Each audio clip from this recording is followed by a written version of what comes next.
Сәлеметсіздер ме, құрметті білім алушылар? Бүгінгі біздің тақырыбымыз екі өрнектің кубтарының қосындысы мен айырымның формулалары. Ең бірінші формуламызбен танысайық. А куб қосылған Б куб өрнегін А қосылған Б және А квадрат минус АБ қосылған Б квадрат өрнектерінің көбейтіндісі түрінде жазамыз. Формуланың оқылуын қарайтын болсақ, екі өрнектің кубтарының қосындысы осы екі өрнектің қосындысы мен олардың айырымының толымсыз квадратының көбейтіндісіне тең. Яғни айырымының толымсыз квадраты деген сөз А квадрат минус АБ қосылған Б квадрат. Толымды квадрат деген сіздер білесіздер, А квадрат минус 2АБ қосылған Б квадрат еді ғой. Бұл жерде ол формуладан ерекшелігі 2 деген коэффициент жоқ. Демек біз бұны толымсыз квадрат деп қарастырамыз.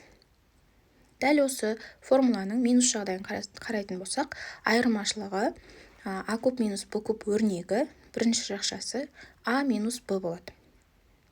Ал екінші жақшасында екінші өрнектің таңбасы плюс болады.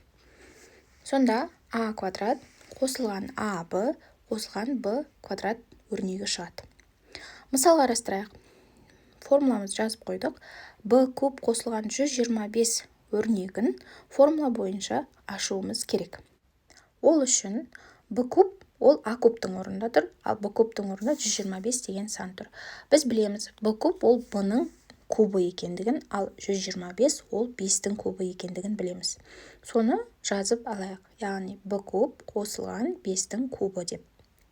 Енді формулаға мұқият қарайтын болсаңыздар, бірінші жақшада бізде А қосылған Б деп тұр.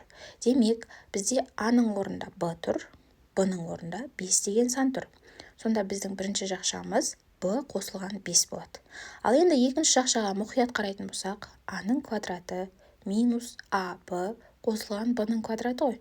Сонда А-ның орнында Б тұрғандықтан біз Б-ның квадраты деп жазамыз. Формуладағы минусты қойып қоямыз. АБ болғандықтан 5 пен Б-ны көбейтеміз. Сонда 5Б болады. Б-ның квадраты ол 5-тің квадраты. Демек 25. Келесі өрнекті қарастырайық. Бұл жерде 27 минус А-ның кубы. Яғни берілген формуламыздың минус жағдайы. Дәл осылай А куб минус Б кубке келтіретін болсақ, 27 ол 3-тің кубы екендігін білеміз. Ал А куб ол А-ның кубы екендігін білеміз. Сонда жазып алатын болсақ, 3-тің кубы минус А-ның кубы болады. Енді формула бойынша А-ның орнында бізде 3 тұр. Б-ның орнында А деген өрнек тұр. Сонда бірінші жақшада бізде 3 азайтылған А деген өрнек болады. Ал екінші жақшада барлығының таңбасы плюс болады. А квадрат 3А 9А квадрат болады ғой. А-ның орнында бізде 3 тұрғандықтан 9. Және 3 пен А-ның көбейтіндісі 3А. Б квадраттың орнында бізде А тұрғандықтан А квадрат өрнегін жазамыз. Келесі мысал берілген формуламызға кері мысал болсын. Яғни жақша ашылған, біз оны керісінше формула бойынша жинақтайық. Мысалға А қосылған 2 және А квадрат минус 2А қосылған 4 өрнектерінің көбейтіндісі бізге формуланы береді екен. Бірінші жақшаға мұқият қарайтын болсақ, А қосылған Б-ның орнында А қосылған 2 тұр. Екінші жақшамызды тексеретін болсақ, А-ның орнында А тұрғандықтан А квадрат тұр. А мен Б-ның көбейтіндісі, яғни 2 мен А-ның көбейтіндісі таңбамыз минус тұрса екен, 2А болып тұр. Және Б-ның квадраты деген сөз 2-ның квадраты болып тұр. 4 шығып тұр, Демек, біз формуламызды жаза алады екенбіз. А-ның кубы және қосылған 2-ның кубы деп. Ал біз білеміз, 2-ның кубы ол нешеге тең?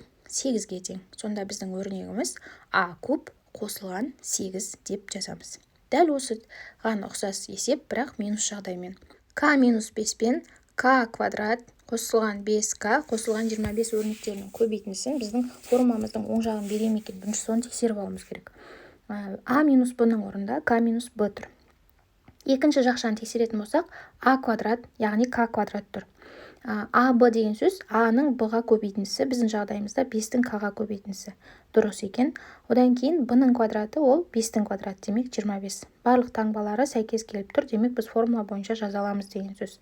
Формула бойынша жазатын болсақ, К-ның кубы минус 5-тің кубы деп жазамыз. Ал біз білеміз, 5-тің кубы ол 125-ке тең болғандықтан k куб минус 125 деп жазамыз.